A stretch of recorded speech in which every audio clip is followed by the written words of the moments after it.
morning, everyone, and thank you for being on our call. I'm harking back to acknowledging once again the fallen Black citizens. We honor their lives, their loss, and their light. Through their experiences, Black Lives Matter has gone global.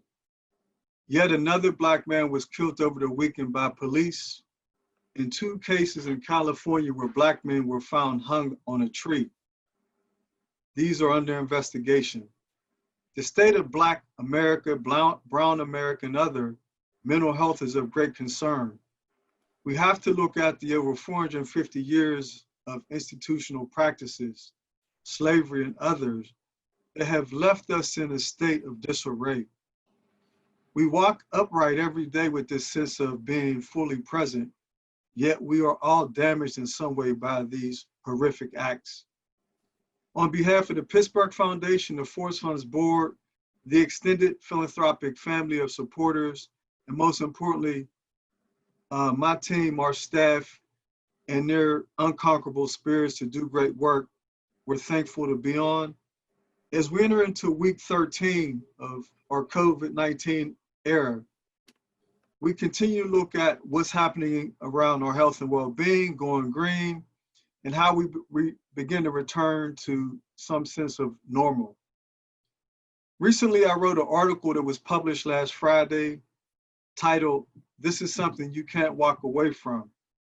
I spoke about my own personal experiences, confronting institutional racism, and the need for change. I outlined a history of 36 years of having a specific set of experiences which cultivated who I am today, but not without scars, not without harm, not without damage. And yet, I stand as a committed person to serve this community as a servant leader. I also offered in this conversation a set of opportunities for us to work together. Most recently, I was on the call this morning with a partner in Africa. We will be launching a sister city collaboration with Sousse from Tunisia to look at how we prototype creating a circle of trust. The focus and offer that we put out in the article covers 3 things, and they encompass our core work. Convening. Join us in holding a series of roundtables to move from conversation to action. And those of you who've worked with me know I'm really I have a lot of meetings, but in every meeting, I really want something to happen. So I really am an action-oriented person, but I do believe in the need to ascertain data from the sector. Coordinating. Bring your full self to the table for deep dialogue with the solutions-oriented objective. What I mean by that is there is so much that has happened over the past 12 weeks, 13 weeks, and more recently with regard to the state and well-being of our country regarding race. I wrote in the article that Pittsburgh has a penchant to not want to talk about Black and racial issues. And I want to pull the lid off of that and just let's talk about it. What is underlying in people's psyche, minds, and well-being that don't allow us to talk directly to those issues? We want to look at what solutions are viable, how people feel, and how we can begin to heal. Third, building capacity. We want to co-create with you and co-design what is needed to craft a new narrative for our region. Over the past 13 weeks, I've been in a number of meetings where what has been expressed hasn't always been expressed publicly. And I find some of that to be duplicitous. If we're all going to be transparent and solve this issue, we have to start with transparency and end with transparency. There cannot be a gray area. There is too much at stake. As far as I'm concerned, we have 30 years with 3 epicenters or a series of high water marks we have to challenge ourselves to meet. In 2030, we have to compete and address the climate change issue. In 2040, minority race will become the majority race. And in 2050, 70% of the world's population will move into the urban corridor. It will be re-urbanized. These things are without question a process that is ongoing and going to happen. How we prepare ourselves to work, live, and play during this transition is up to us.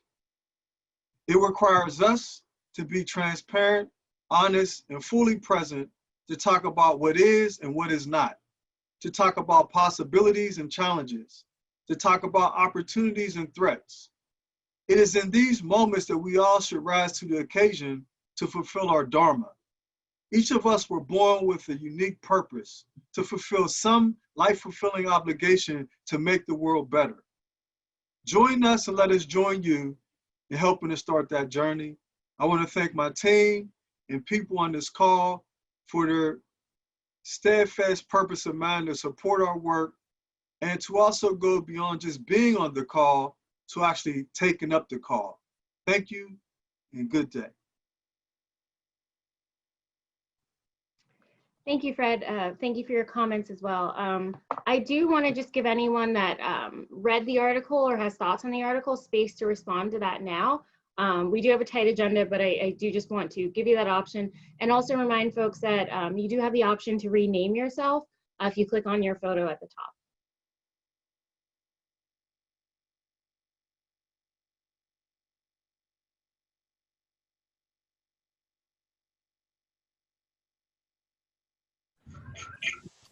Fred, may I make a comment? My name is Susan Williams. I work at Pittsburgh Urban Christian School in Wilkinsburg as a development professional. And all of the words that you've said are a comfort to me and an encouragement and a challenge, all three things. So I thank you for them. But I have to confess that as a white woman, I'm terrified of a misstep. A misstep in terms of how I speak or frame something. My heart is tenderized. I am keen on this issue, all the issues that fall under it. And our school is in an urban setting seeking more urban. We've been there for 40 years and we love where we are and we love our communities. So I guess I'd like to hear back. I'm being as transparent as I have the courage to be this morning. I'd like to hear back. Well, Susan, I just want to thank you for being courageous, being transparent. This is not a perfect process. And this is why we talk about bringing your full self to the table. None of us have been in this place. None of us has been in a place where we're fighting a pandemic. We're dealing with highly charged racial issues. We have 40 million people unemployed. We have to come together and we have to hear each other. We have to figure out how we can work together. I think it's perfectly okay to be tender, to be sensitive, and to be honest. I think one of the things that I've learned over the years is to listen twice as much as I talk, to be in a space and get a sense of what is going on. I call it situational awareness.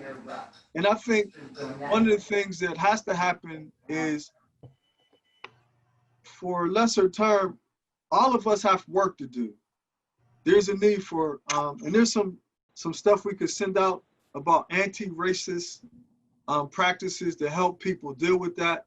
And we're working with our partner, Curtis Ogden, and I can send that out. We could put that in the link. But the other thing is to just be transparent and to get into these circles, these round tables, and talk about that and just have others share some of their own experiences. And so I really appreciate your transparency and we look forward to having you in the group. Thank you.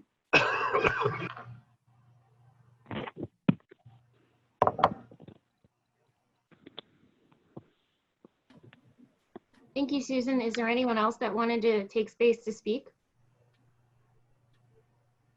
I'd be happy.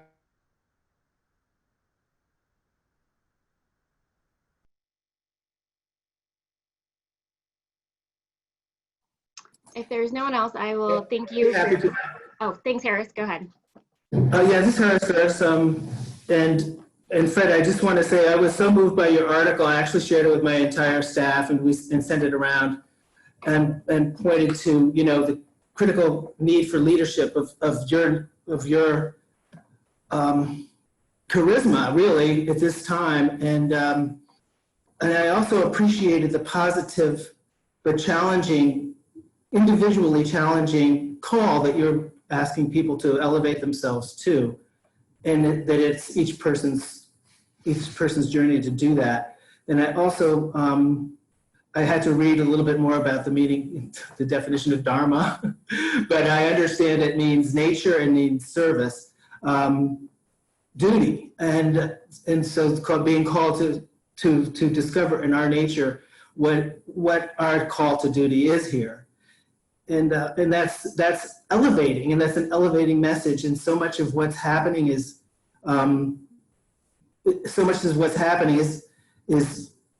polarizing, I might say, and I think your message is one of unifying. So I really thank you for that. Well, Harris, I thank you for that. You know, we've been working pretty closely over the last several months. I appreciate your leadership. I appreciate your support. And I think that our goal is to unify and not tear down. Our goal is, like, I'm very concerned about saving the world, not just Pittsburgh. I mean, we have a real death event if we don't address, people have no idea what it's going to look like if we don't address climate change at some level. And on top of that, we have a pandemic and other things. And so I believe everybody has a right to self-determination, and the things that people are focused on are the things that they need to focus on. What I'm going to put my life force energy towards is serving humanity. And those who want to take up the charge and do that with us, they're welcome. Those who have a different agenda, they're welcome to that agenda as well. I'm not picking or choosing or passing judgment. I simply want to create a condition where people know where I stand, what my moral fiber is, what my commitment is, and what I'm willing to do. And this, you know, this is not a knock on anybody else, and I'm not better than anybody else. I just seek to solve problems for everybody. And I'm very focused on people of color because I am Black. So I'm not going to walk away that I'm Black and I care about Black people. But I care about all people because it takes all of us to make this world go round. We're all critically important. How we find ourselves capable of working together in this crisis is going to define our next 50 years. And we have to come to grips with that. We don't have an option. Fred, I would just like to say, and I commend you for the way in which you shared your heart, and you also did a really excellent job of showing how in Pittsburgh's history, how we really fought and won to really achieve different things as a city. So we really achieved many things, and this should be nothing new to us in coming together as a community. So we can do it if we want to. So that was a really good thing that you did, and the way in which you wrote that.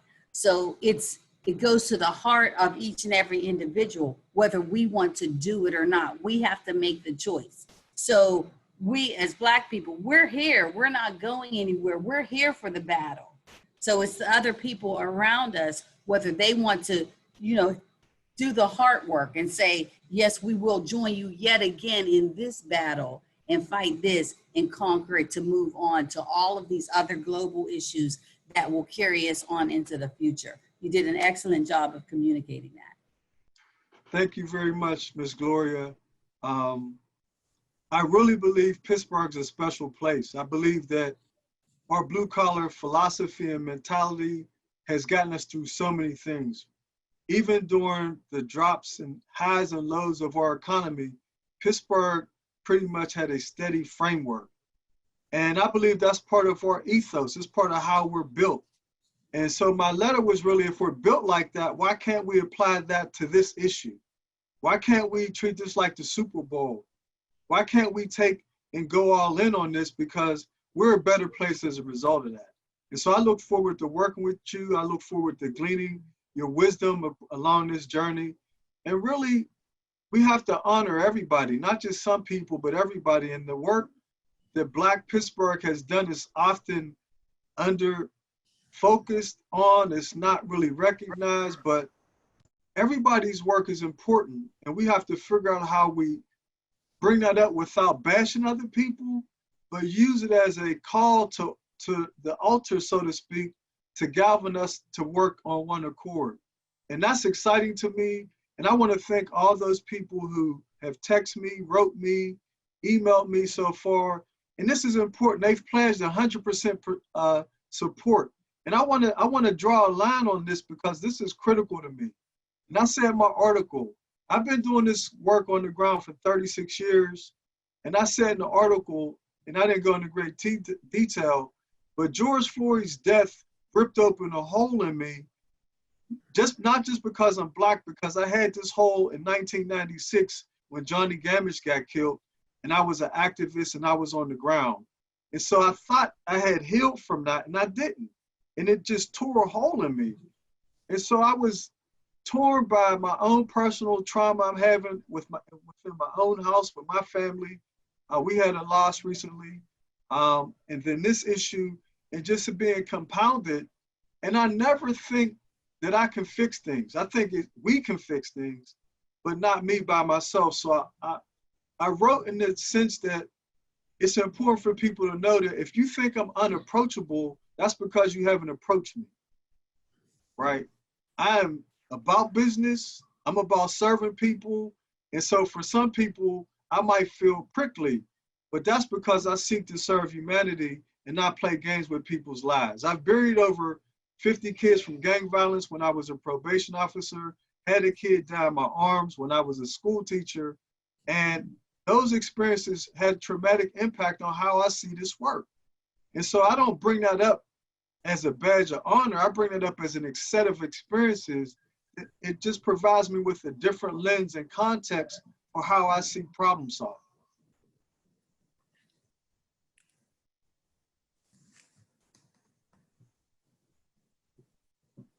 Hi, this is Danielle Davis, also Reverend Davis. So Susan, I am grateful for your courage as well. And thanks, Fred. You know that I'm definitely grateful for the things you've been doing in the community.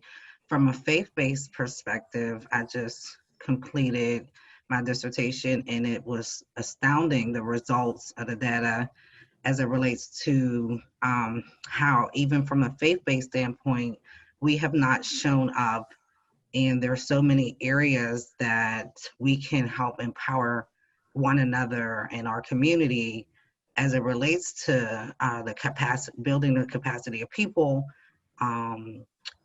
community-based capacity overall, and then also being able to help influence the change in policies from a regional standpoint. So her question was, how do we, put together these roundtables from a practical level? And one of the ways is, begin at home, right?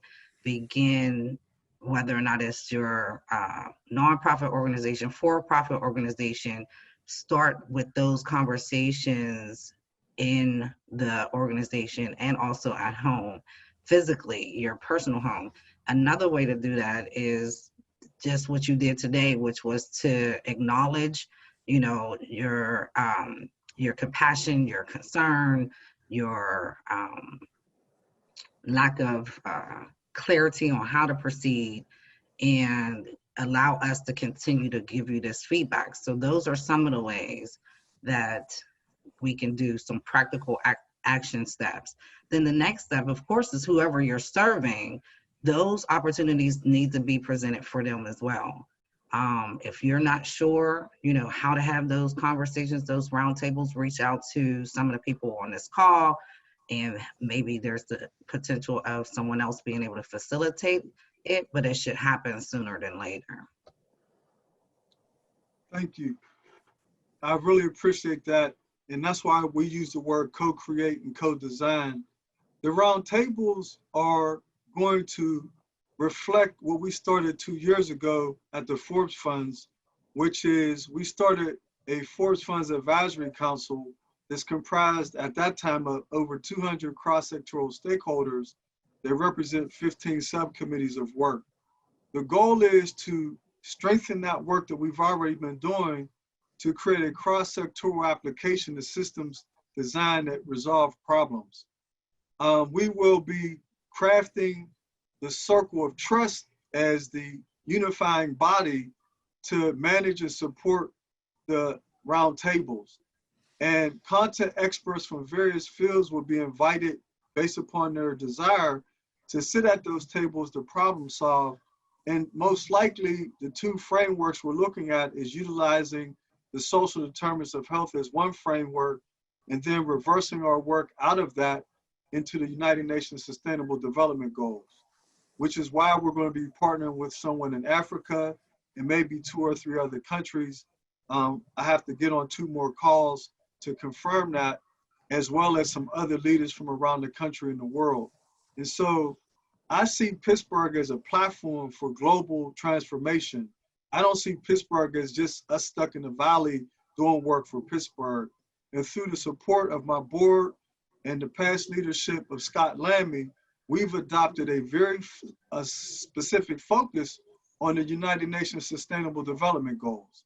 And for us, all of our grant making and our work has already been fostered through that framework for the last 29 months. And so for us, we can share publicly how we do that work, how we've moved forward.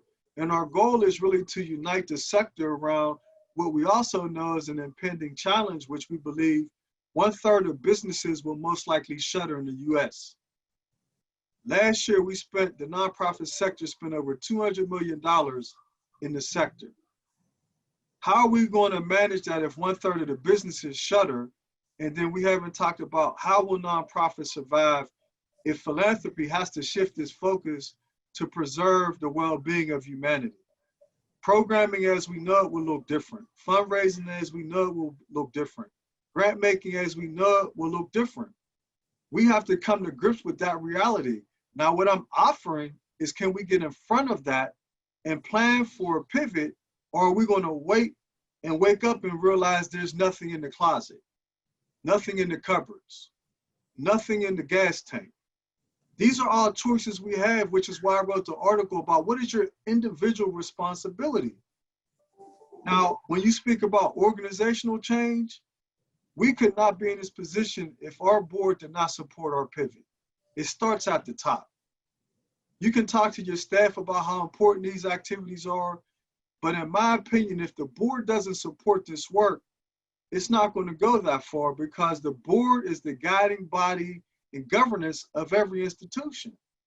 And if they see fit to see this as a necessary framework for your work, it gives you all the wind you need beneath yourselves to pursue that in the best possible way you can. And for us, what's critical is we try to ensure that our board came every step of the way.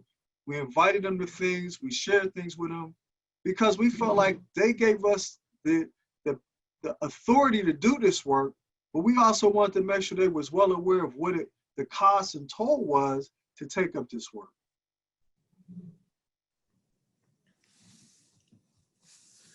Fred, what disappoints me so much and hurts me so much is that a child is born to the most advanced country in the world. He or she will be discriminated, and it's not illegal. It's illegal in our country not to stop in a stop sign, and it's not illegal to discriminate. This brings me to tears. I know that every kid in our most amazing country is equally talented, gifted, no matter what race or gender or country he or she were born. And yet discrimination, if any of us does that, is not legal. That is not illegal. That boggles me. I cannot live with that. It's such a disappointment for me, dreaming to become American 21 years ago, making that dream possible, and knowing that I am an American who discriminates, and it slacks. We should make discrimination of anything illegal. That should be our call. It's a sin. It's worse than killing. It's a horrible thing to say, but when you kill someone, it ends. When you discriminate, it never ends. It's a torment for the rest of their life. That should be our calling. It's a nice talk in our country, but it's legal. That's the worst disappointment in my dream to become American. I apologize for spilling my pain, but I never dreamt as a kid who was born far away and thought that this country of mine is the most amazing country in the world will discriminate right and left. We should fix it. Choosing a black president isn't enough for me. I want to see these glass ceilings fixed again and again and again. Sorry. Michael, no, thank you, Michael. I really appreciate you sharing your heart. And, you know, for 246 years, America had slavery. For 135 years, it had institutional racist practices. These things helped America become the fastest growing superpower in the world. They had free labor for almost 400 years. And many Americans turned their back on that history, which makes it very painful for us as people of color to talk openly about race when people ignore that how we find ourselves to be a great country are on the backs of my ancestors and other people's ancestors. And the funny thing is, we're not holding people in a way that we don't want to forgive them. We just want to be acknowledged that it happened and we need to move forward because that's how we are. We're a resilient people. If we were the type of people that hold grudges and was plotting against people, America would be in a far graver situation than it is today. And that's what's alarming to me is we're not that kind of people. Our spirit is about unity, but you first have to honor us so that we can be on the same page to be honorable. And when you don't do that, when you deny the basic human rights to us, when you deny our ability to be seen as human, when you say in the Constitution, we're 3/5 a human being, you have created the framework for us to not be ever seen as being human and equal. And Michael, you're right, we have to change that. And with your help and support, we will start that work. But with a constitution like ours, which still is such an inspiring document, nobody has something like we have. And we pay salary to women differently than men or discriminate people by their sexual preference. It's unfathomed craziness.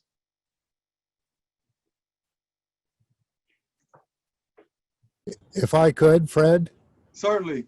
just well, everything everyone said is so spot on and so important and moving.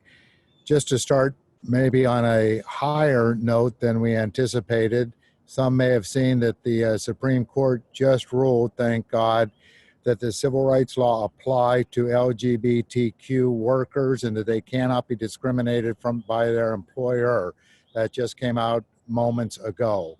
So just trying to share a little bit of good news in this terrible, terrible environment that we find ourselves in.